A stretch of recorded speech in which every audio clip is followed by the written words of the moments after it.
ಧಾರವಾಡದಲ್ಲಿ ಜನ್ಜಿ ಮಾದರಿಯ ಪ್ರತಿಭಟನೆ ನಡೀತು. ಆ ಸುದ್ದಿಯೊಂದಿಗೆ ಇವತ್ತಿನ ನ್ಯೂಸ್ ಅವರ್ನ ಶುರು ಮಾಡ್ತಾ ಇದ್ದೀವಿ. ಇವತ್ತು ಪ್ರತಿಭಟನೆ ಮಾಡ್ತೀವಿ ಅಂತ ಮೊದಲೇ ಹೇಳಿದರು. ಯಾರಿವರೆಲ್ಲ? ಯಾವುದಾದ್ರೂ ಒಂದು ಸರ್ಕಾರಿ ನೌಕರಿ ತಗೋಬೇಕು ಅಂತ ವರ್ಷಗಟ್ಟಲೆ ಕೋಚಿಂಗ್ ಕ್ಲಾಸಿಗೆ ಹೋಗ್ತಾ ಅಪ್ಪ ಅಮ್ಮನಿಂದ ದುಡ್ಡು ತರಿಸ್ಕೊಳ್ತಾ ಓದ್ತಾ ಇರುವಂಥ ಹುಡುಗ ಹುಡುಗಿಯರು ವರ್ಷಗಟ್ಟಲೆ. ಅಂದರೆ ಹುಡುಗ ಹುಡುಗಿಯರು ಮಧ್ಯವಯಸ್ಕರು ಅಂದರೂ ಏನು ತಪ್ಪಲ್ಲ. 32-35 ವರ್ಷದವರೆಲ್ಲ ಇದ್ದಾರೆ ಇದರಲ್ಲಿ, ಓದ್ತಾ ಇರುವವರು. ಆಕ್ರೋಶ ಏನಕ್ಕೆ? ಸರ್ಕಾರ ಖಾಲಿ ಹುದ್ದೆಗಳಿಗೆ ನೇಮಕಾತಿ ಮಾಡ್ಕೋತಿಲ್ಲ ಅಂತ, ರಿಕ್ರೂಟ್ಮೆಂಟ್ ಮಾಡಿಕೊಳ್ತಿಲ್ಲ, ಮಾಡ್ಕೋಬೇಕು ಅಂತ ಪ್ರತಿಭಟನೆ ಮಾಡ್ತೀವಿ ಅಂತ ಮೊದಲೇ ಹೇಳಿದ್ರು. ಪೊಲೀಸ್ ಪರ್ಮಿಷನ್ ತಗೋಬೇಕು, ಪೊಲೀಸರು ಪರ್ಮಿಷನ್ ಕೊಟ್ಟಿರಲಿಲ್ಲ. ನೀವು ಕೊಡ್ರಿ ಬಿಡ್ರಿ, ನಾವು ಪ್ರತಿಭಟನೆ ಮಾಡೋರೆ ಅಂತ ಬೀದಿಗಿಳಿದ್ರು. ಜುಬಿಲಿ ಸರ್ಕಲ್ ತನಕ ಬಂದು ಜುಬಿಲಿ ಸರ್ಕಲ್ ಬಂದ್ ಮಾಡಿದ್ರು. ಟ್ರಾಫಿಕ್ ಹಾಲ್ಟ್ ಆಯಿತು. ಧಾರವಾಡದಲ್ಲೇ ಯಾಕಾಯಿತು? ನಿಮ್ಮಲ್ಲಿ ಬಹುತೇಕರಿಗೆ ಗೊತ್ತು. ಧಾರವಾಡ ಒಂಥರ ಏನು ವಿದ್ಯಾಕಾಶಿ ಅಂತ ಕರೀತಾರೆ. ವಿದ್ಯಾಕಾಶಿ ಕೇವಲ ಫಾರ್ಮಲ್ ಎಜುಕೇಷನ್ ಕೊಡುವುದಕ್ಕೆ ಮಾತ್ರ ಅಲ್ಲ, ಅಲ್ಲಿ ನೂರಾರು ಕೋಚಿಂಗ್ ಇನ್ಸ್ಟಿಟ್ಯೂಟ್ಸ್ ಇದ್ದಾವೆ. ಬೆಂಗಳೂರಿನ ವಿಜಯನಗರ ಕಡೆಗಳಲ್ಲಿ ನೀವು ಹೋಗ್ತಾ ಇದ್ರೆ ಬೋರ್ಡ್ ಅವೇ ಕಾಣಿಸೋದು. ದೇಶದಾದ್ಯಂತ ನೋಡಿದ್ರೆ ಕೋಟಾದಲ್ಲಿ ಈ ರೀತಿ ಕೋಚಿಂಗ್ ಇನ್ಸ್ಟಿಟ್ಯೂಟ್ ಧಾರವಾಡದಲ್ಲೂ ಇದ್ದಾವೆ. ಅಲ್ಲಿ ರಾಜ್ಯದ ಅನೇಕ ಜಿಲ್ಲೆಗಳಿಂದ ಬಂದಿರುವಂಥ ಹುಡುಗರು ಸಣ್ಣ ಸಣ್ಣ ರೂಮ್ ಮಾಡ್ಕೋತಾರೆ. ಯಾರು ಶ್ರೀಮಂತರ ಮಕ್ಕಳು ಇರೋದಿಲ್ಲ. ಎಲ್ಲರೂ ಕೆಳ ಮಧ್ಯಮ ವರ್ಗ, ಬಡ ಕುಟುಂಬ, ಒಬ್ಬೊಬ್ಬ ಅಂದರೆ ಮಧ್ಯಮ ವರ್ಗದ ಮಕ್ಕಳಿರ್ತಾರೆ. 4-5 ಜನ ಸೇರ್ಕೊಂಡು ಬಾಡಿಗೆಗೆ ರೂಮ್ ಮಾಡ್ಕೋತಾರೆ, ಕೋಚಿಂಗ್ ಕ್ಲಾಸಿಗೆ ಹೋಗ್ತಾರೆ, ಲೈಬ್ರರಿ ಇರ್ತವೆ, ಓದ್ತಾರೆ. ಮುಂದೆ ಯಾವತ್ತೋ ಒಂದು ದಿನ ಸರ್ಕಾರ ಕರೆಯಬಹುದಾದ ಕಾಲ್ ಫಾರ್ಗೆ ತಯಾರಿ ಅದು.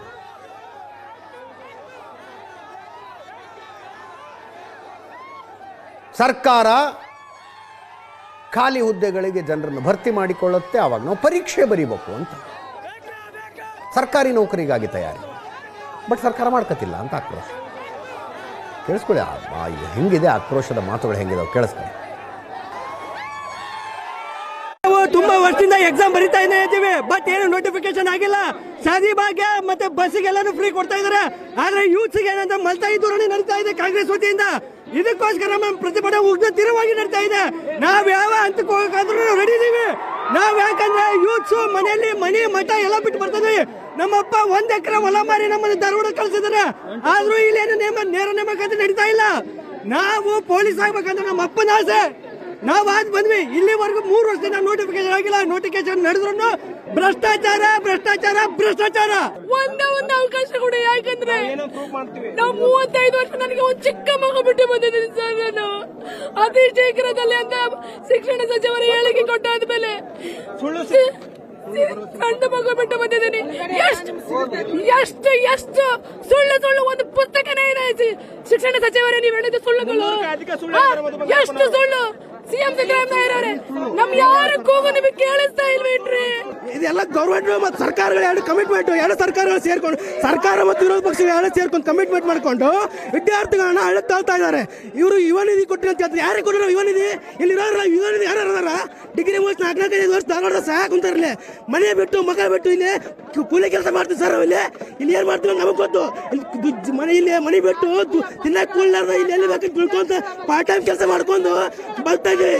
ಓದೋದು ಎಷ್ಟು ಕಷ್ಟ ಅಂತ ಗೊತ್ತು ನಿಮ್ ಧಾರವಾಡದಾಗ. ದಿನ ಎಲ್ಲ ಬೆಲೆಗಳು ಏರ್ತಾ ಇದಾವೆ. ಇಲ್ಲಿ ಯುವಕರಿಗೆ ಒಂದು ನೇಮಕಾತಿ ಮಾಡಕ್ಕಲ್ಲ ಅಂದ್ರೆ ಇನ್ನು ಆರಾಕ್ ಸರ್ಕಾರ. ಆಯೋಗ ಶಿಕ್ಷಣ ಮಂತ್ರಿ 80,000 ಪೋಸ್ಟ್. ಗೋವಿಂದ ಗೌಡ್ರು ನಮ್ಮ ಅಪ್ಪ ಹೇಳ್ತಿದ್ರು, ಗೋವಿಂದ ಗೌಡ್ರು 1 ಲಕ್ಷ ಪೋಸ್ಟ್ ತುಂಬಿದ್ರು, ಶಿಕ್ಷಕರ ಪೋಸ್ಟ್ ತುಂಬಿದ್ರು. ಯುವಕರ ಜಾಬ್ ಎಲ್ಲಿ ತಟ್ಲಿಕ್ಕಂದ್ರೆ ಅವ್ರಿಗೆ ಕಾಂಗ್ರೆಸ್ ಸರ್ಕಾರ ಸರ್ವನಾಶ ಆಗ್ಲಿಕ್ಕಂದ್ರೆ ಧಾರವಾಡದಿಂದನೇ ಆಗೋದು. ಬಂದ 1 ವರ್ಷದಲ್ಲಿ ನೇಮಕ 1 ಲಕ್ಷ ಒಂದು ತುಂಬಿಲ್ಲ. ಅದು ಬೇಕಾ ಬೇಡ? 700, 400, 300 ಯಾರಿಗೆ ಬೇಕು? ಅವ್ರದ್ದು ಎಲೆಕ್ಷನ್ ಆದ್ರೆ, ಚುನಾವಣೆ ಆದ್ರೆ ಅಡ್ಜಸ್ಟ್ ಮಾಡ್ಕೊಂಡು 1 ತಿಂಗಳ 2 ತಿಂಗಳ ಮಾಡ್ಕೊಂಡ್ಬಿಡ್ತಾರೆ. ಅವ್ರ ನೇಮಕಾತಿಯಲ್ಲಿ ಈಗ ನೋಡಿ 50% ಮೇಲೆ ನೇಮಕಾತಿ ಮಾಡ್ತಿಲ್ಲ.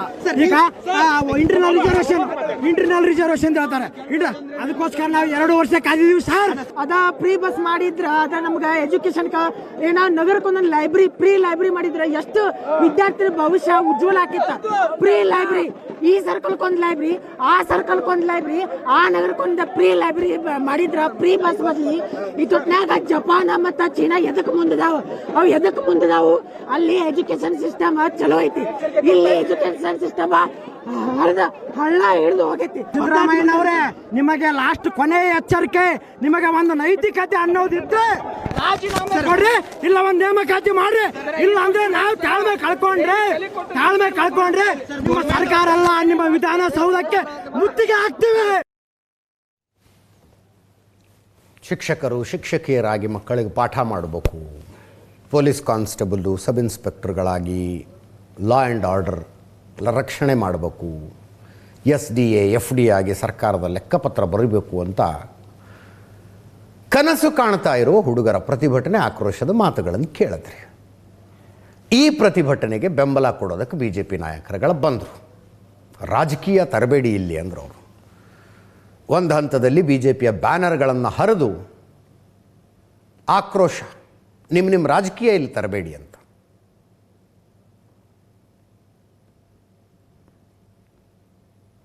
ನೋಡ್ತಾ ಇದ್ದೀರಾ.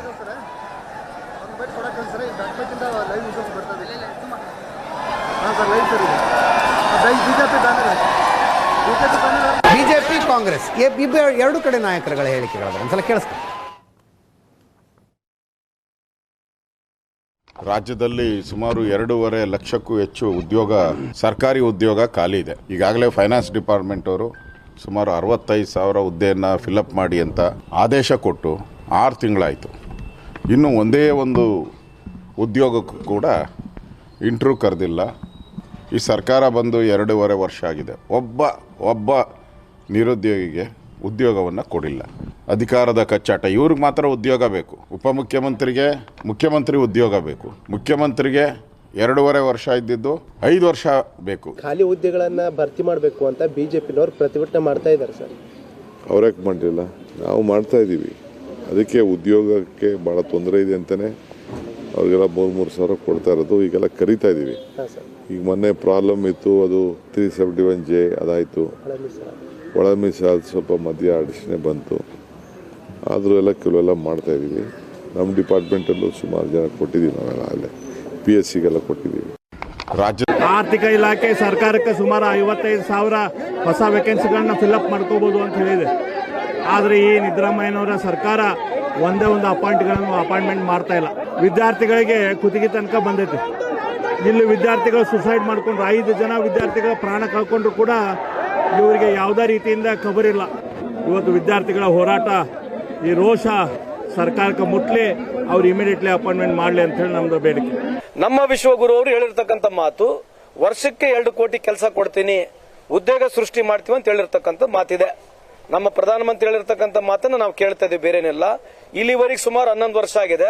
22 ಕೋಟಿ ಕೆಲಸಗಳನ್ನ ಕೊಡಬೇಕಾಗಿತ್ತು. ಇವತ್ತು ಸ್ಮಾಲ್ ಸ್ಕೇಲ್ ಇಂಡಸ್ಟ್ರಿ ಎಲ್ಲ ಮುಗಿದೋಗ್ಬಿಟ್ಟಿದೆ. ಸ್ಮಾಲ್ ಸ್ಕೇಲ್ ಇಂಡಸ್ಟ್ರಿ ಮುಗಿದೋಗ ಕಾರಣ ಇಬ್ಬರೇ ಪುಣ್ಯಾತ್ಮರು, ಒಂದು ಅದಾನಿ, ಒಂದು ಅಂಬಾನಿ.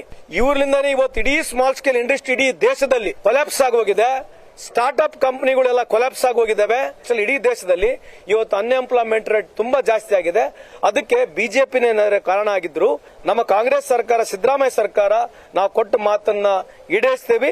ಮುಂದೆ ಬರ್ತಕ್ಕಂಥ ದಿನಗಳಲ್ಲಿ 56,000 ಹುದ್ದೆಗಳನ್ನ ಭರ್ತಿ ಮಾಡೇ ಮಾಡ್ತೀವಿ ಅಂತ ಈ ಸಂದರ್ಭ ಕೇಳಿ. ಮುಖ್ಯಮಂತ್ರಿಗಳದ್ದು ಸೋಷಿಯಲ್ ಮೀಡಿಯಾದಲ್ಲಿ ಪೋಸ್ಟ್. ನಾವು ಅಧಿಕಾರಕ್ಕೆ ಬಂದಾಗ 2,64,000ಕ್ಕೂ ಹೆಚ್ಚು ಸರ್ಕಾರಿ ಹುದ್ದೆ ಖಾಲಿ ಇದ್ವು. ಈ ಬೃಹತ್ ಪ್ರಮಾಣದ ಬಾಕಿ ಹುದ್ದೆಗಳು ರಾತ್ರೋರಾತ್ರಿ ಸೃಷ್ಟಿಯಾಗಿದ್ದಲ್ಲ, ಹಿಂದಿನ BJP ಸರ್ಕಾರದ ಅವಧಿಯಲ್ಲಿನ ಸುದೀರ್ಘ ನಿಷ್ಕ್ರಿಯತೆಯ ಫಲ. ಈಗಲೂ ಯುವಕರನ್ನು BJP ನಾಯಕರು ಎತ್ತಿ ಕಟ್ಟುವ ಕೆಲಸ ಮಾಡ್ತಿದ್ದಾರೆ. 2019 ಮತ್ತು 2023 ನಡುವೆ ನಡೆದ ನೇಮಕಾತಿ ಅಕ್ರಮ ಸರಣಿಯ ಪರಿಣಾಮ ಇದು. ನೇಮಕಾತಿ ಪ್ರಕ್ರಿಯೆ ವಿಶ್ವಾಸಾರ್ಹತೆ, ಪಾರದರ್ಶಕತೆ ಸ್ಥಾಪನೆಗೆ ಸರ್ಕಾರ ಬದ್ಧ. ಒಳ ಮೀಸಲಾತಿ ಕಾನೂನು ಸವಾಲು ಕೋರ್ಟ್ನಲ್ಲಿವೆ. ಹೀಗಾಗಿ ತಾತ್ಕಾಲಿಕವಾಗಿ ನೇಮಕಾತಿಗಳು ಸ್ಥಗಿತ ಆಗಿದ್ದಾವೆ. ಕಳೆದ 2.5 ವರ್ಷಗಳಲ್ಲಿ ವಿವಿಧ ಇಲಾಖೆಗಳಲ್ಲಿ 40,000ಕ್ಕೂ ಹೆಚ್ಚು ನೇಮಕಾತಿಗಳನ್ನು ಮಾಡಲಾಗಿದೆ.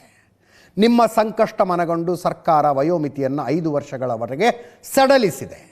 ಉಳಿದಿರುವ ಖಾಲಿ ಹುದ್ದೆಗಳನ್ನು ಭರ್ತಿ ಮಾಡುವ ಪ್ರಕ್ರಿಯೆ ನಡೀತಾ ಇದೆ. ಸರ್ಕಾರ ಕೇವಲ ಮಾತುಗಳಲ್ಲಿ ಅಲ್ಲದೆ ಕೃತಿಯಲ್ಲಿಯೂ ನಿಮ್ಮ ಪರ ನಿಲ್ಲುತ್ತೆ ಅಂತ ಸಿದ್ದರಾಮಯ್ಯನವರು ಟ್ವೀಟು. ಆ್ಯಕ್ಚುಲಿ ಆಗಿದ್ದೇನೆಂದರೆ, ಪ್ರಣಾಳಿಕೆ ಕೊಡುವ ಸಂದರ್ಭದಲ್ಲಿ 2023 ವಿಧಾನಸಭಾ ಚುನಾವಣೆಯ ಸಂದರ್ಭದಲ್ಲಿ ಪ್ರಣಾಳಿಕೆಯ ಮೊದಲನೆಯ ಪುಟದಲ್ಲೇ ಕಾಂಗ್ರೆಸ್ನವ್ರು ಹೇಳಿದ್ರಂತೆ, ನಾವು ಅಧಿಕಾರಕ್ಕೆ ಬಂದ ತಕ್ಷಣ ಎಲ್ಲ ಖಾಲಿ ಇರುವ ಸರ್ಕಾರಿ ಹುದ್ದೆಗಳನ್ನು ಭರ್ತಿ ಮಾಡಿಬಿಡ್ತೀವಿ ಅಂತ. ಈಗ 2,64,000 BJP ಟೈಮ್ನಲ್ಲಿ ಉಳ್ಕೊಂಬಿಟ್ಟಿದ್ವು ಅಂತಾರೆ ಅವರು.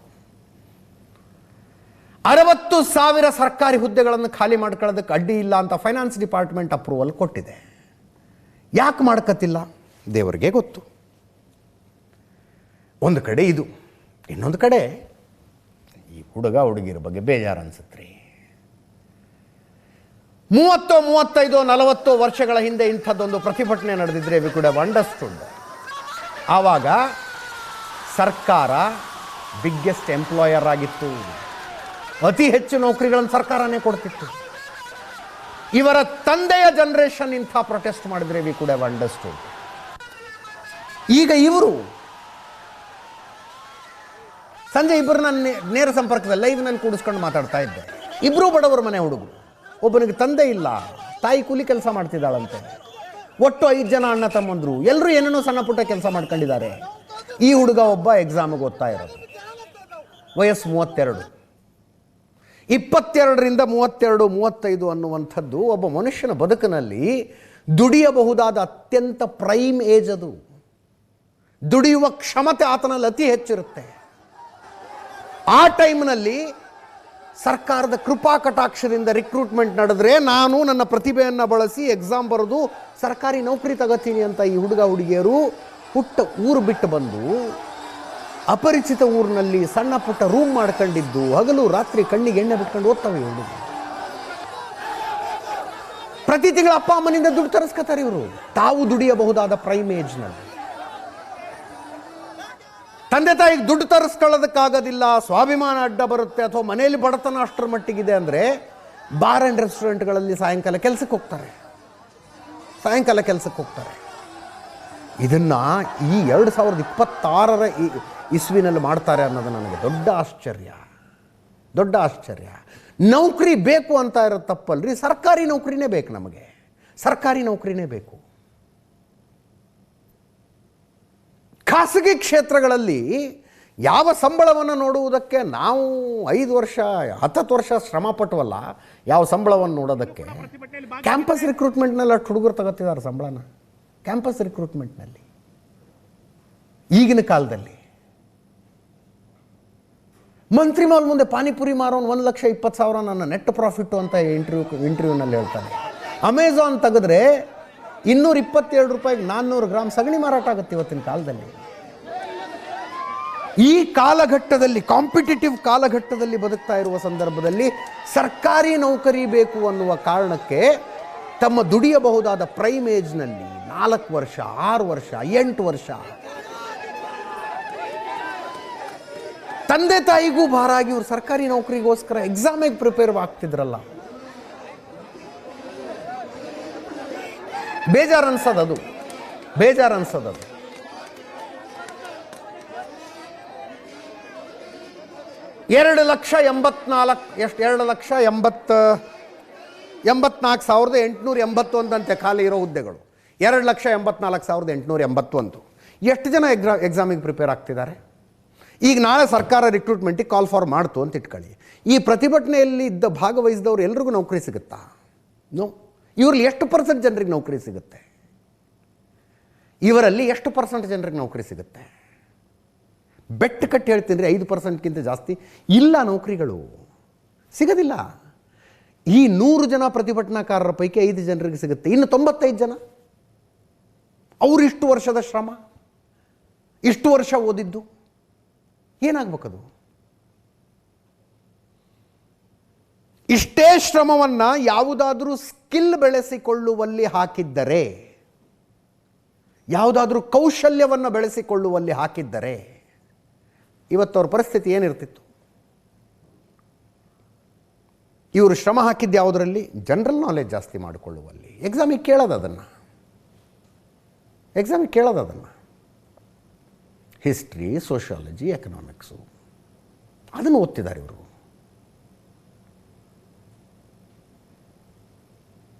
ಈ ಏಜ್ನಲ್ಲಿ ಬಹಳ ಆಶ್ಚರ್ಯ ಅನಿಸುತ್ತೆ. 2,84,881, ಅದರಲ್ಲಿ ಶಿಕ್ಷಕರ ಹುದ್ದೆನೇ 80,000 ಇದೆ ಹತ್ತತ್ರ. ಶಿಕ್ಷಕರು ಮಾಡಿಕೊಳ್ಳಬೇಕಾದ ರಿಕ್ರೂಟ್ಮೆಂಟ್ಗಳನ್ನು ಸರ್ಕಾರ ಮಾಡಿಕೊಳ್ಳಲೇಬೇಕು. ಶಿಕ್ಷಕರಿಲ್ಲದೆ ನೋಡಿ, ಶಿಕ್ಷಣ, ಆರೋಗ್ಯ, ಭದ್ರತೆ ಕಾಂಪ್ರಮೈಸ್ ಆಗಬಾರ್ದು. ಅದರಲ್ಲಿ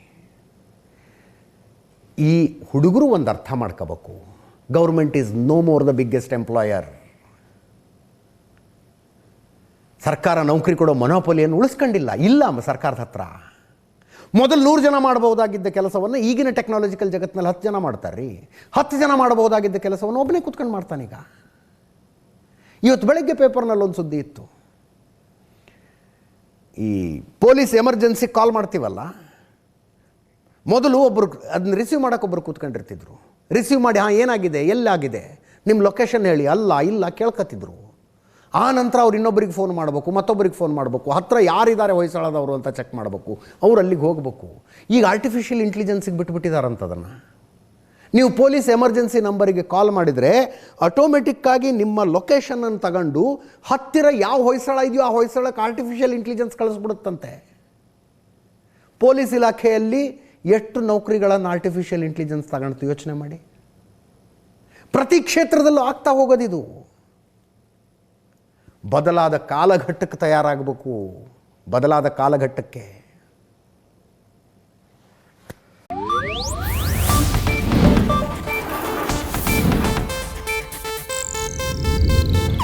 ಇದು ಏಷ್ಯಾನೆಟ್ ನ್ಯೂಸ್ ನೆಟ್ವರ್ಕ್ ಪ್ರಸ್ತುತಿ.